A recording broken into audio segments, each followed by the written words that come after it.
जय हिंद दोस्तों। बात करेंगे प्रतियोगी परीक्षा के प्रश्न पत्र कैसे बनते हैं। अगर आपको यह पता रहे कि पेपर सेटर किस आधार पर प्रश्नों को पेपर में शामिल करता है तो जाहिर है कि सफलता के लिए आप जो तैयारी कर रहे हैं ना उसको सही दिशा मिल जाती है। कम तैयारी में ही आप कम मेहनत करके ही इतनी ठोस आप तैयारी कर सकते हैं कि आपके सिलेक्शन की राह आसान हो जाती है। तो सबसे पहले हम सीधे पॉइंट पर आते हैं कि पेपर बनता कैसे है। तो पहली चीज कि एक पेपर को एक जना नहीं बनाता है। ये आपका भ्रम हो तो निकाल दो। सब्जेक्ट जो आपका सिलेबस है उसके अलग अलग टॉपिक्स होते हैं, अलग अलग पार्ट होते हैं, उनके लिए अलग अलग पेपर सेटर होते हैं। यहां पर मैं आपको और बता दूं कि जैसे आपका साइंस वाला पोर्शन है या मैथ्स वाला पोर्शन है या जीके वाला पोर्शन है तो एक ही पोर्शन से भी पेपर बनाने के लिए कम से कम 3-4 लोगों को बुलाया जाता है। 3-4 सेट बनते हैं। आप देख रहे हैं आजकल तो और ज्यादा सेट बनते हैं क्योंकि एक ही परीक्षा अलग अलग चरण में हो रही है। अब जीके के 4 चरण में 4 पेपर बन रहे हैं तो चारों पेपर के लिए हर पेपर के लिए 2-2 3-3 सेट तैयार किए जाते हैं। तो आप समझ के चलिए कि 10 या 12 जन उसमें एक पार्ट के लिए शामिल होते हैं। अब यहां पर आपको और फिर बता दें मैं कि थोड़ा सा आप ये ध्यान रखिए कि जो एकाध सेट उनका रखते हैं कभी पेपर आउट हो जाए तो इस तरह की स्थिति के लिए एक्स्ट्रा पेपर सेट होने के बाद जो मॉडरेटर होते हैं वह डिसाइड करते हैं कि किस व्यक्ति से सिलेबस का कौन सा हिस्सा शामिल किया जाए। यह बात सिलेबस का जो पेपर बना रहा उसे भी पता नहीं होता है कि मेरे वाले क्वेश्चन ही पेपर में आएंगे। हो सकता है उसके वाले एक्स्ट्रा सेट में रख ले में या हो सकता है रिजेक्ट हो जाए। यहां हमको इस प्रोसेस से कोई लेना देना नहीं। हमारा मेन थीम है कि प्रश्न क्यों आते हैं कोई भी और किस तरह से आते हैं। तो सबसे पहले वो सिलेबस लेकर बैठते हैं। फिर एक ब्लूप्रिंट होता है। ब्लूप्रिंट यानी नील पत्र। तो उसमें फिक्स रहता है कि ज्ञान, अवबोध, अनुप्रयोग और कौशल इन फील्ड से लेकर के क्वेश्चन लिए जाए। एक पेपर सेटर को एक तरह से इंस्ट्रक्शंस रहते हैं कि वह 30% प्रश्न तो इजी शामिल करें और 30% मध्यम स्तर के और 30% जरूर उसे कठिन या उच्च स्तर के शामिल करने होते हैं। और आखिरी में 10% क्वेश्चन तो इतने उनको छूट दी जाती है, आप इतने कठिन शामिल करिए कि कई बार स्टूडेंट्स को लगता है कि मैंने पूरी पढ़ाई करी लेकिन ये क्वेश्चन तो मैंने पहले कभी किसी गाइड में या किसी किताब में देखे ही नहीं। अब जो तैयारी कर रहा कैंडिडेट है तो आपने देखा होगा 60% सिलेबस। नॉर्मली हम टॉपर्स की बात नहीं कर रहे हैं, नॉर्मल स्टूडेंट के लिए पूरे सिलेबस को समझ पाना, उसको याद कर पाना, अपने तैयारियों में समेट पाना उसके लिए मुश्किल होता है। तो हम माय मिशन क्लासेस में जो फ्री चल रही उदयपुर में हम उसमें यही सलाह देते हैं कि आप देख लीजिए कि आपका जो कट ऑफ गया है पिछली बार उससे 10% ज्यादा का सिलेबस कवर कर लीजिए। लेकिन जो हिस्सा आप छोड़ रहे हो 10 और 20% या 25% उस हिस्से को भी इजी लेवल का तो थोड़ा सा आप सरसरी नजर से देख लीजिए, बिल्कुल ब्लैंक मत छोड़िए। इसके पीछे रीजन क्या है? मान लीजिए आपने सिलेबस का 20% कठिन मान के छोड़ दिया और पेपर सेटर उस हिस्से में से कोई सरल लेवल का प्रश्न ले लेता है तो नुकसान हो जाएगा। इसलिए आपको सिलेबस पूरा करना चाहिए। हाँ, 10-20% पार्ट ऐसा है जो आपको समझ में नहीं आ रहा हो तो आप उसका मीडियम लेवल या टफ लेवल आप छोड़ सकते हैं क्योंकि अगर बाय चांस वहां से इजी क्वेश्चन आ गया तो आपका बेनिफिट हो जाएगा। पेपर सेटर ये जरूर ध्यान रखते हैं। आपको बता दूं एक लंबी चौड़ी प्रोसेस होती है। ऐसा थोड़ी ना कि आज ही बुला के पेपर बनवा लिया। उनको बाकायदा प्रॉपर ट्रेनिंग दी जाती है, वर्कशॉप कार्यशालाएं आयोजित होती है। पेपर बनने के बाद उसको फिर से वो रीचेक होता है, उसको मॉडरेट किया जाता है। और यहां पर कुछ बातें आपको बता दूं कि पेपर सेट करते समय वही पेपर सेटर हिंदी और इंग्लिश दोनों वर्जन बनाता है। विवाद की स्थिति में इंग्लिश वर्जन मान्य होता है। यहां पर जो क्वेश्चन होता है ना उस क्वेश्चन के जो 4 ऑप्शन होते हैं उन चारों ऑप्शन में पेपर सेटर को लिख के बताना पड़ता है कि इसमें से सही उत्तर कौन सा है और सही उत्तर क्यों है, किस किताब से किस पेज नंबर से लिया गया है। कोई ऑप्शन गलत है तो बाकी 3 गलत ऑप्शन के लिए भी उसको वहां पर अपना लॉजिक देना पड़ता है कि ये भले सही लग रहे होंगे या जो भी है पर ये इस कारण से गलत है।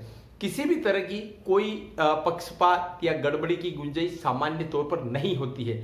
जो पेपर सेट करने आते हैं उनको अपना विजन क्लियर रखना पड़ता है। जब वो पेपर बनाने बैठते हैं ना, तब वो क्या करते हैं, वह पुराने जो उसी परीक्षा के आसपास के जो पुराने पेपर हैं उनको उठा करके जरूर देखते हैं। अब यहाँ पर ये भी हो सकता है कि जैसे सीईटी वगैरह कई परीक्षाएं पहली बार हो रही है, तो फिर वो कैसे देखेंगे पुराने पेपर। तो याद रखिए, जैसे सीईटी का मान ले या किसी भी एग्जाम का मान ले, उनको कह दिया भैया रीजनिंग का इन चैप्टर के सिलेबस से आपको पेपर बनाना है, तो वो ऐसी दूसरी एग्जाम का पेपर देख लेंगे जिसमें सिलेबस का वो हिस्सा कॉमन है। इससे उनको थोड़ा सा आइडिया लग जाता है कि हमको क्वेश्चन कैसे बनाने हैं। कई बार रिपीटेशन किस तरह से होता है कि किसी एक परीक्षा में कोई क्वेश्चन आया है, तो पेपर सेटर उसको लेके बैठा हुआ है, तो उसमें से उन्होंने ऑप्शन को, तो जो उत्तर है उसको तो बना दिया क्वेश्चन, और क्वेश्चन वाले पार्ट को डाल दिया उत्तर में। जैसे आप इसको ऐसे समझ सकते हैं कि कोई आप क्वेश्चन ले लीजिए फॉर एग्जांपल कि अभी G20 शिखर सम्मेलन कहाँ हुआ, तो उदयपुर में। अब इस क्वेश्चन को ऐसे भी बनाया जा सकता है कि उदयपुर में हाल ही में एक संस्था का, एक बहुत बड़े संगठन का शिखर सम्मेलन आयोजित हुआ, बताइए वो क्या है, तो उसका उत्तर हो जाएगा G20। तो इस तरह का ध्यान पेपर सेटर रखते हैं। यहां पर आपको एक बात और बता दूं, पेपर सेटर कभी भी कंट्रोवर्शियल क्वेश्चन शामिल नहीं कर सकते। मैंने कुछ समय पहले जब जयपुर लिटरेचर फेस्टिवल में सलमान रश्दी वाला जो इशू हुआ था, तो सभी कोचिंगों में, सभी किताबों में भरमार थी कि इस पर क्वेश्चन करंट में आ सकता है। तब भी मैंने कहा था कि कोई भी एग्जाम कंडक्टिंग बॉडी विवादास्पद क्वेश्चंस को कभी भी नहीं उठाती है। और हुआ यही, मैंने कहा था क्लास में कि उसी सम्मेलन में ओपरा विनफ्रे भी आई हुई है और उन्होंने जीवन में बहुत संघर्ष किए हैं और पॉजिटिव पर्सनालिटी, शायद इन पर क्वेश्चन आ जाए। और आप आश्चर्य करिएगा कि वह क्वेश्चन परीक्षा में आ गया था कि इस फेस्टिवल में एक प्रख्यात एंकर आई थी, वह निम्न में से कौन सी है। एक बात और ध्यान रखिए, पेपर सेटर कभी भी चवन्या, टुच्चे या लोकप्रियता वाले स्तरहीन प्रश्न कभी भी नहीं पूछेगा कि बिग बॉस में क्या चल रहा है। इस तरह की चीजें नहीं पूछी जाती। एक स्तर होता है, उसके पीछे एक इंटेलेक्चुअलिटी होती है, उसका एक ग्रेस, एक लेवल होता है, उसी तरह के प्रश्न पूछे जाते हैं। कई बार क्या होता है, अब जैसे पेपर सेटर होते कहाँ के, तो आपको बता दूं कि नॉर्मली जिस शहर में पेपर बन रहा होता है, अजमेर, जयपुर, तो उस एरिया के आसपास के लोगों को बुला लेते हैं। तो दूर वाला बंदा थोड़ा जाने में भी हिचकता है, संकोच करता है। तो जो पेपर सेटर बैठता है वो अपनी लोकेलिटी के हिसाब से भी, अपनी मानसिकता के हिसाब से भी प्रश्न बना देता है। अब यहाँ पर आपको एक चीज और ध्यान रखनी है, वह ध्यान रखनी है कि जब पेपर बन रहा होता है तब उसमें पेपर सेटर थोड़ा सा एडवांस होकर के कुछ नवाचार करके भी प्रश्न पूछ सकता है। जैसे मैंने पहले स्टूडेंट्स को बताया था, जब सचिन तेंदुलकर को भारत रत्न अवार्ड मिला था तो सभी सोच रहे थे कि इस पर क्वेश्चन आएगा। मैंने उसमें कहा था कि पेपर सेटर को पता होता है कि सचिन तेंदुलकर को भारत रत्न मिला है, एक एक बच्चे को पता होगा, लेकिन इनके साथ एक और वैज्ञानिक है, राव साहब, राव, उनको भी भारत रत्न मिला है और ये बात उन पर फोकस कम लोगों का जाएगा और एक अच्छे कैंडिडेट को ये चीज पता होनी चाहिए, तो शायद राव साहब पर प्रश्न आ जाए। और वास्तव में प्रश्न यही आ गया था कि हाल ही में निम्न में से किस शख्सियत को भारत रत्न दिया गया, और उन 4 ऑप्शन में तेंदुलकर का नाम ही नहीं था, नाम था राव का। तो इस तरह के क्वेश्चंस भी आते हैं। अभी देख लीजिए आप वरिष्ठ अध्यापक में कई question paper setter second level, second stage आगे जाकर के पूछता है कि इसे पता लगे कि बच्चे को कितना पता है। जैसे जो इंदिरा गांधी जी के नाम पर शहरी रोजगार योजना चली जा रही है, तो सबने रटा होगा कि इसमें कितने दिन रोजगार मिलेगा, क्या है। और मैंने क्लास में बताया था कि आप एक बार इसका बजट देख लीजिए, नोट्स में भी शामिल था।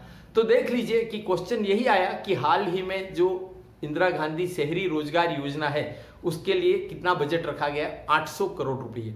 तो पेपर सेटर के दिमाग में क्या चल रहा होता है कि उसको एक अच्छे कैंडिडेट्स छांटने हैं, देगा आपके सिलेबस में से ही, उससे बाहर नहीं जाएगा।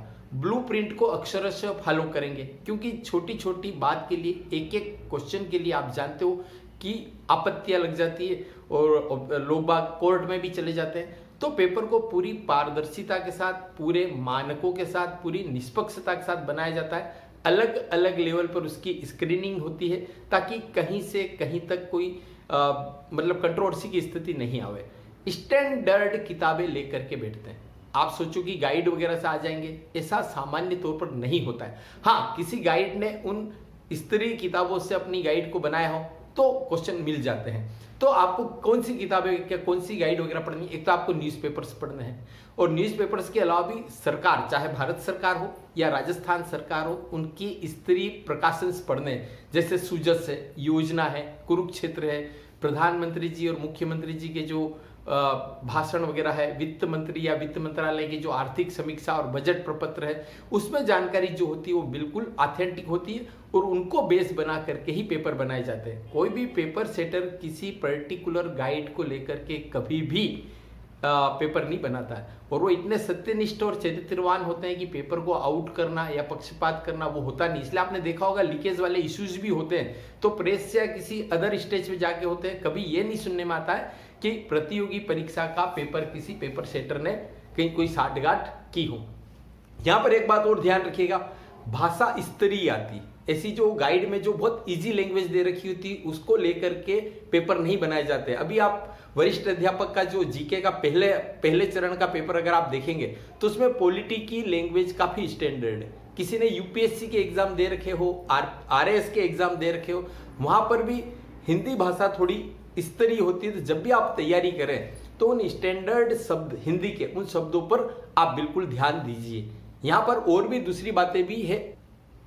अब यहां पर करंट कब तक पढ़े, कितना पढ़े, तो आपको बता दूं जो पेपर की बनने की प्रक्रिया होती है ना, ये 3-4 चरणों में होती है, इसलिए आपको कम से कम 1 महीने पहले तक का तो पढ़ना ही चाहिए। आप बिल्कुल आखिरी 1 महीने का अगर करंट पढ़ते हैं तो उससे कोई मतलब नहीं, क्योंकि पेपर महीने 1.5 महीने पहले ही आपका बन करके तैयार हो जाता है। अब राजस्थान की एग्जाम है, डेफिनेट राजस्थान से रिलेटेड जब पेपर सेटर पेपर बनाने बैठता है, क्वेश्चन छांटते हैं, तो उनके दिमाग में ये चल रहा होता है कि हम राजस्थान से रिलेटेड क्वेश्चन ज्यादा देवें, चाहे वो करंट में हो, चाहे वो सिलेबस का कोई भी पार्ट हो, और वो थोड़े लोकल स्थानीय डीप लेवल के क्वेश्चन शामिल करने की कोशिश करते हैं।